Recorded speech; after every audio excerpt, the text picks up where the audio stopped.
falling and only cry out.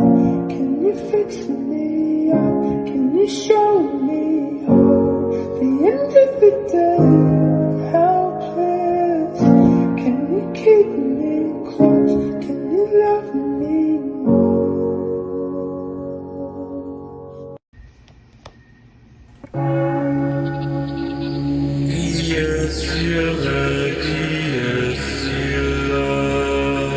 March 13, 2013, nang mahirang si Jorge Mario Cardinal Bergoglio, isang Jesuita, Arsobispo ng Buenos Aires sa Argentina, bilang ika-266 na Santo Papa ng Simbahang Katolika.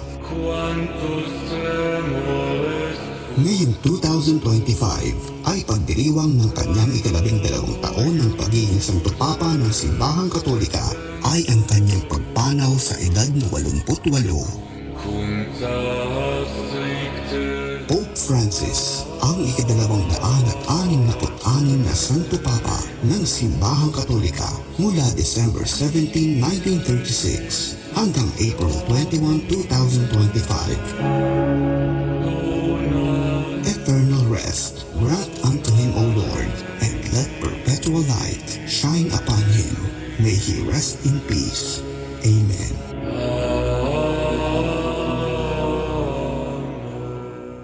Anunsyo ngayong araw ng pagpanaw ni Pope Francis biglaan at nangyari wala pang isang buwan mula nang makalabas siya ng ospital.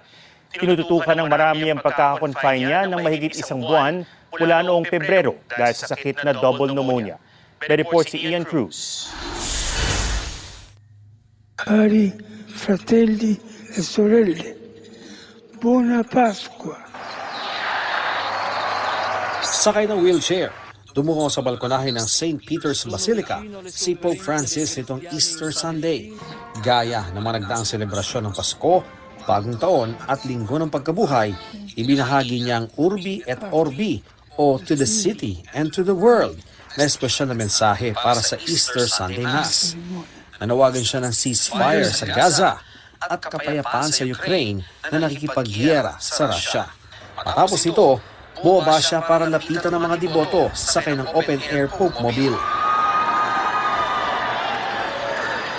Inilapit sa kanya ang inang bata. Wala sa hinagap ng mga nag-abang na deboto na ang Linggo ng Pagkabuhay ang huling pagkakataon pala nilang makikita at makakadaupang palad ang Santo Papa.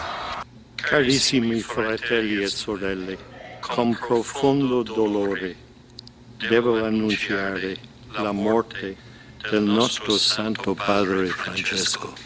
Ngayong Easter Monday, inanunsyo ni Cardinal Kevin Farrell, ang Camarlengo o Chamberlain ng Papal Household, na pumanaw na si Pope Francis sa Casa Santa Marta, ang kanyang tahanan sa Vatican. Hindi dinetalye ang sanhi ng kanyang pagkamatay.